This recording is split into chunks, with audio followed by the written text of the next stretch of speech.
법무부에서 구치소장 인사를 냈어요. 아, 네네. 네, 김현우 서울구치소장을 안양교도소로 보내고 김도영 수원구치소장을 신임 서울구치소장으로 교체를 했는데 갑자기 웬 구치소장 인사냐라고 하니까 그 윤석열 전 대통령이 구치소 안에서 여러 가지 특혜를 받았던 논란이 있었잖아요. 네. 요거에 대해서 이제 책임을 묻는 인사 조치였다라는 거예요.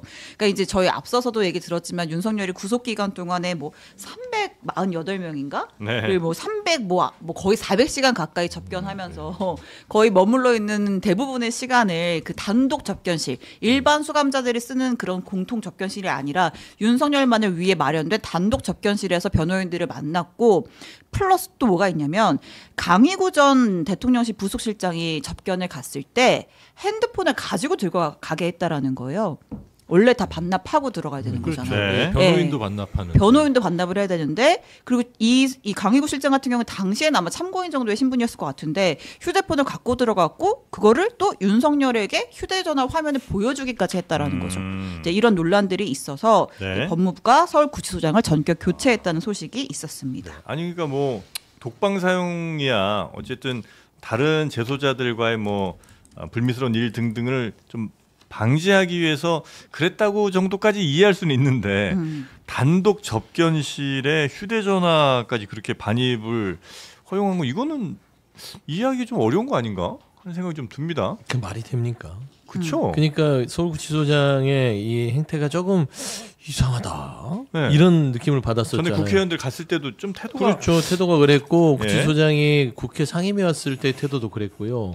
뭔가 그냥 그 마치 쥐견 판사처럼 네. 윤석열 전 대통령의 좀 이런 애정을 갖는 듯한 예. 미묘한 드러나지 않으면서도 드러나는 네. 그런 사이였는데 이 구치소를 한번 파헤쳐 보니까 부속실장한테 휴대폰을 들고 가기 허용을 했다. 그 다음에 아무리 전직 대통령이어도 일과 시간에 거기 그 방에 있는 시간보다 네. 본인의 어떤 그 접견실에 가서 에어컨 쬐면서 있는 것을 구치소장이 다 보고를 받을 거 아니에요. 예. 허용했다는 거 아닙니까? 그래서 저는 이런 부분들이 그 좀 문제가 된 것 같아요. 그래서 법무부 장관이 직접 페이스북에 글을 쓰셨더라고요. 이 서울구치소장의 인사이동에 대한 정확한 네. 이유.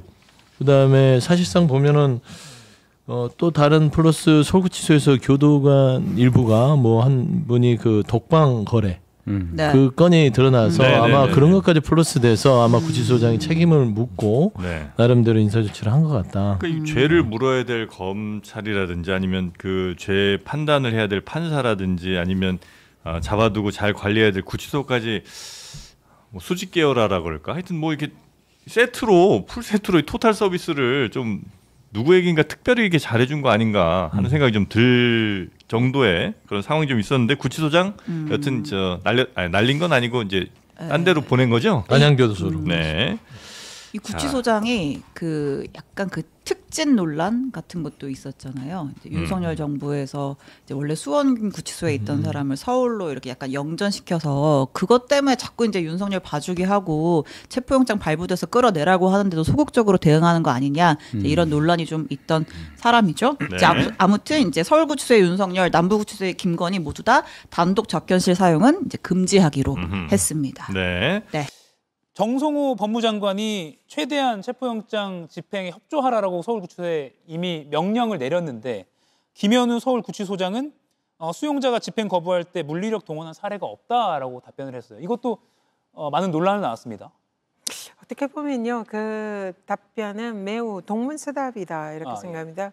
왜 물리력을 행사하지 않았냐 이랬더니 구치소 역사상 이런 체포영장을 거부한 예가 없었다. 그래서 이것은 물리력을 행사를 해야 되는지 아닌지 기준 자체가 없어서 어떻게 해야 되는지 모르겠다. 예. 사실 이런 게 구치소의 답변이거든요. 네. 근데 사실은 맞지 않습니다. 구치소의 그 여러 가지 기준이나 그 규칙에 어긋나는 경우에는 교도관이 물리력을 행사해서 제압을 하는 경우나 이런 게 다수 있고요. 단지 네. 그 사례가 체포영장을 공권력을 집행을 거부하는 사례가 그동안 없었다는 것은 윤석열처럼 이렇게 막무가내로 아무리 뭐 흉악범이라 하더라도 적어도 법의 이 공권력 집행에는 대부분 순응을 했다는 거거든요. 네. 그래서 이렇게 사상 초유의 법에 저항하는 이런 인물이 나왔는데 여기는 더 강경하게 대응하는 것이 맞는데 예. 그런 경우에는 우리가 기준이 없어서 어떻게 할지 모르겠다. 이게 구치소의 답변이고 참으로 무책임하고 직무유기에 가까운 답변이고요. 실제로 형의 집행이나 수용자 처우에 관한 법률에 보면은 예. 이 그 수용자에게 보호 장비를 사용할 수 있는 규정이 있는데요.